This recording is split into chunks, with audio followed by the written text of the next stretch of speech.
Good morning, guys. How's it going? I don't even know what day it is. I'm so tired. But I got into a very interesting debate yesterday, so I felt it should be addressed. So let's dive right in. Again, this is not financial advice, so take it with a grain of salt. This is just my opinion. So these are roughly the fleet sizes of these companies for their autonomous or cars collecting data, I should say.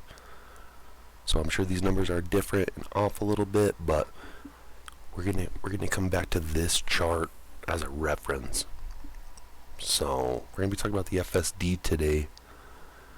Now this is from TSLA.com, so this could be somewhat biased. So again, take all these charts with a grain of salt. But I felt this is super interesting to see these charts, okay?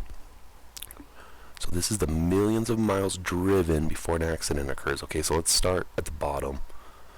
The gray here is just your average cars in a wreck, okay? And then here is the teal is not using the FSD. The dark blue is using the FSD, okay? So if we look, we'll see that the FSD, it is improving, and by that I mean the millions of miles driven before a wreck keeps going up. While we see our US average stays about the same, and then this one is kind of going up as well. But we're focusing on the FSD here, in which case we're seeing this is around a little bit over 3 million, a little bit over 6 million. So in just 4 years' time, the miles driven with FSD has increased twofold. And again, FSD is not 100%, so they're still working on it. But as we can see in this chart here, it is increasing the miles driven per incident. So let's dive in a little more. Okay, so these cruise robotaxis, apparently these are actually already happening in on the West Coast. But we see very similar reports here. Phantom braking. Everyone's like, phantom brake? Tesla, phantom brakes, it's dangerous. It is dangerous. This is all new technology. When people first started flying planes, they would crash. People die, okay, but we're seeing the same report here. We got phantom braking. You can pause this. And so these guys are... Is this right? So you can pause this, read this if you'd like, but I don't think it's fair to say that Tesla's the only one who has phantom braking, because these things, this report here is saying the exact same thing. This is TeslaDeaths.com. So 19 deaths because of the autopilot. Yeah, that's, you can go here, you can click on this, and yeah, there's a bunch of, and if you look, I'm sure if we did some more research, we would see that I'm sure there's some sort of pattern here, but you can go through, and then at the bottom here's the 19 total deaths from the FSD. Now, they're not stopping here, guys. They're working on this daily. I mean, they're gathering, I don't even know, 100,000 miles a day probably in data.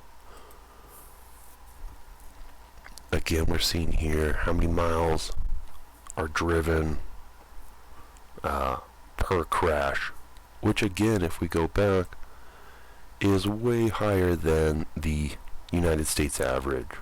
So, and again, this is off of Tesla's website, so it's somewhat biased, I'm sure, but we're seeing very similar percentages here. And you can pause this if you want. Take a read.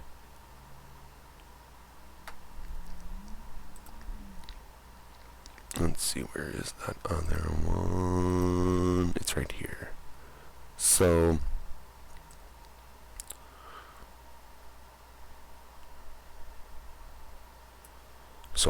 of those, almost half of them are Tesla. Now look at these ones though.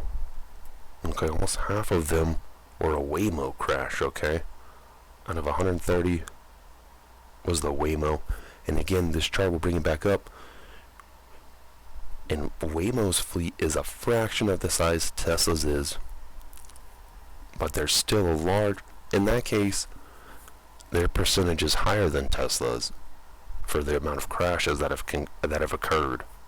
So, I'm not trying to bash on any company here, but this is all technology that's still in its infancy, honestly. But we compare the number of cars in the fleet to the number of crashes. Tesla then is much safer than these other ones. Cruise has 23, so let's look at the chart again. 23 out of 100. So I mean, you know, we have, if you compare the crash rate to the vehicles collecting data. Now this isn't right for Tesla, this is their data, but I think they have closer, it said, to 40,000. But still, that's a much lower percentage than Tesla. What does this one say? Sorry. And then, now look at this. This is interesting, okay? You can't just get FSD on your Tesla. You have to pass like a driving test. And let me find that. Here we go. So they're not just giving this to everyone. Okay. Now, whenever a Tesla crashes, it's always Elon Musk's fault, and I think that that's not fair. We never even hear about the other crashes. Okay? And so, to have this, these guys, you have to qualify for it, and if you don't have a high enough driver safety driving, like a high enough rating for being a good driver, they won't even let the beta testers use it. And so, I just wanted to share this with you guys, because it's worth noting. And again, we're seeing here the United States average. This number's kind of staying about the same. It kind of fluctuates, but what we are seeing here is a nice steady increase in the safety of the autopilot technology.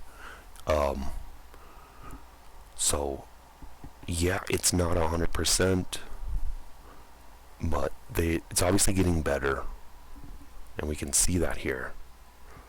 So I just wanted to share this with you. Not trying to bash on anybody or any company, and yeah, this stuff is killing people, but it's getting better.